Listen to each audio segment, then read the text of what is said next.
Imagine living in a time when being a woman was not just a matter of identity, but a constant risk, when every gesture, every word, even silence, could be interpreted as a sign of danger, sin, or rebellion.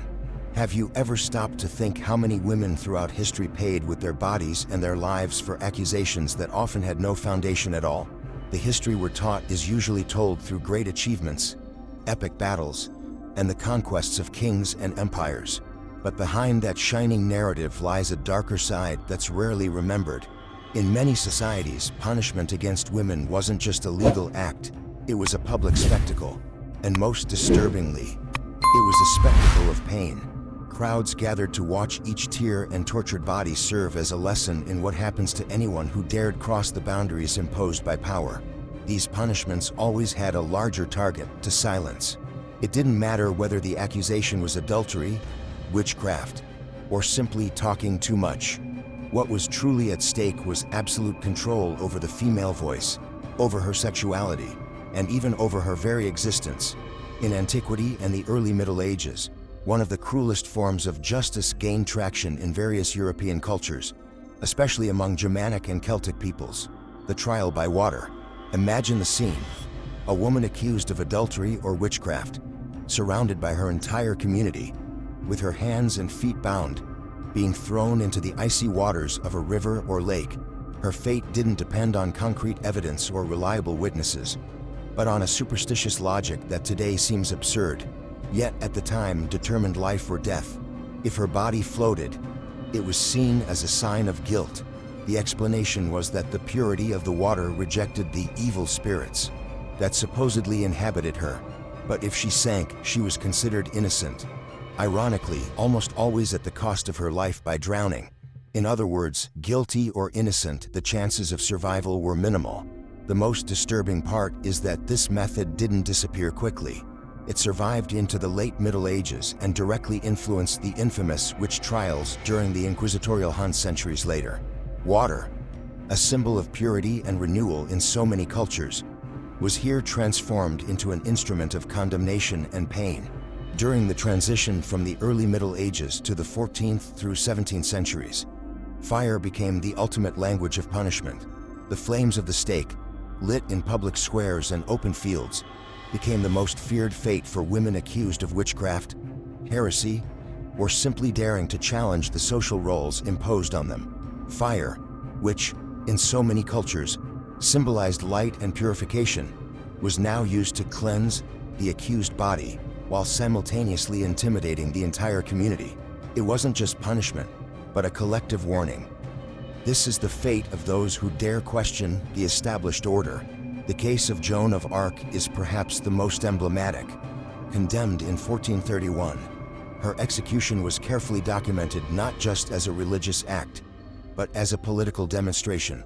Burning Joan meant also burning the very idea that a woman could lead armies, inspire the masses, and defy male authority. Her burning body was turned into a public lesson, but her memory became even more powerful, echoing to this day. In 16th and 17th century England and Scotland, a punishment device emerged that may be one of the most symbolic attacks on the female voice: the so-called Scold's bridle. At first glance, it might seem like just an iron mask, but in practice it was a prison for speech, fitted tightly to the woman's head. It included a blade or metal plate that pressed against the tongue, preventing her from speaking. The effect was devastating. The victim not only endured physical pain, cuts, bleeding, risk of infection, but was also turned into a spectacle of ridicule. Some versions were adorned with horns or grotesque shapes, reinforcing the image that the woman was demonic or laughable. She would be paraded through the streets, put on display as a lesson. A woman who dared speak too loudly, laugh too much, or criticize men in public would be marked forever as an example of what not to do. The silence imposed by iron was, in truth, a social silence, one that echoed far beyond the moment of punishment.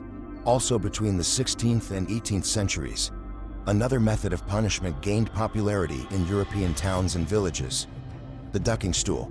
Unlike the ancient trial by water, which still carried a sense of superstition, this practice became something even more cruel: a public spectacle. designed for both entertainment and humiliation.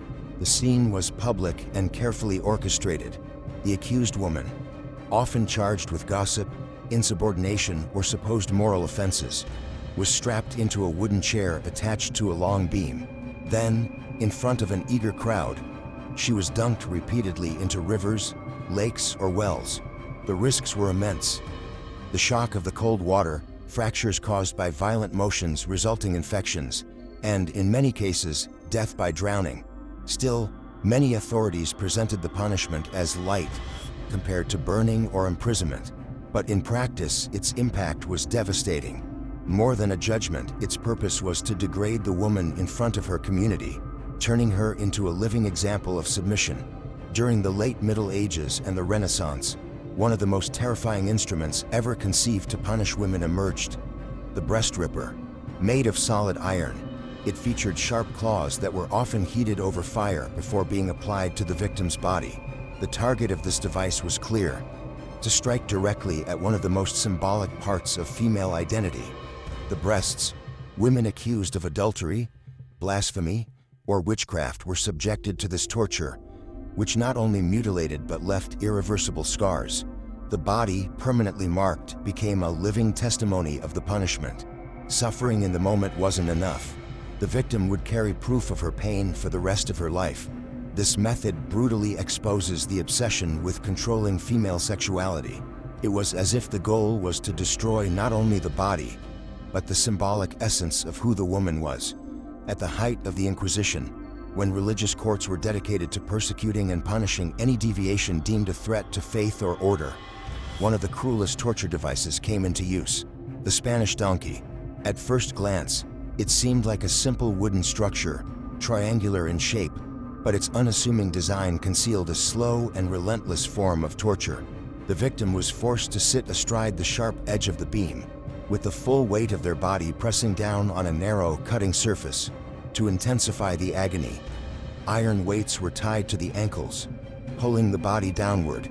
The result was devastating: deep cuts, continuous bleeding, and a pain that grew unbearable by the minute. But this torment went beyond the physical.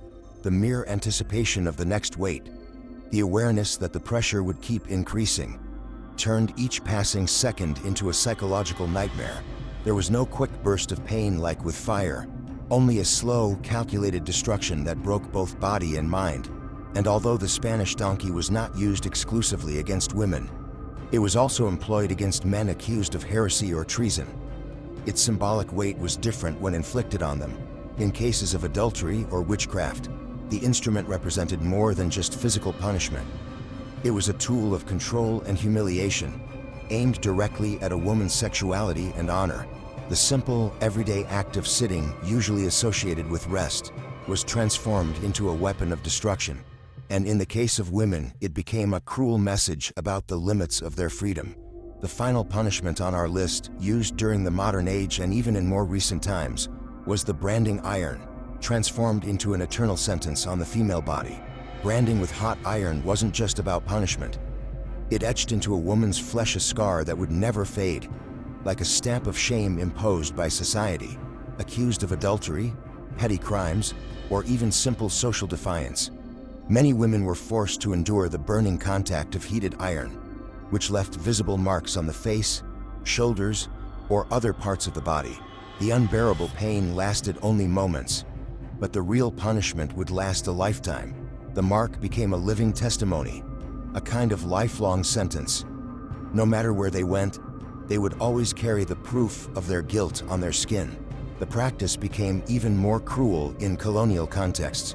Enslaved women were frequently subjected to branding, suffering a double layer of oppression, both as women and as slaves. The true horror of this punishment was in its duration. It wasn't limited to the moment of contact with the iron. It was in the gaze of others, the social stigma, the permanent exclusion. The mark functioned as a visible prison, a constant reminder that the woman did not belong to herself, but to a system that decided who had value and who should be reduced to a scar of humiliation. After seeing all of this, we realized that these punishments weren't just forms of discipline. They were tools of oppression. The female body was turned into a public stage for pain, used to reinforce hierarchies and feed collective fear. And now I ask you, which of these punishments shocked you the most? Share your thoughts in the comments. Your perspective might help open other people's eyes to the gravity of these stories. If this video made you reflect, don't forget to leave a like and subscribe to the channel.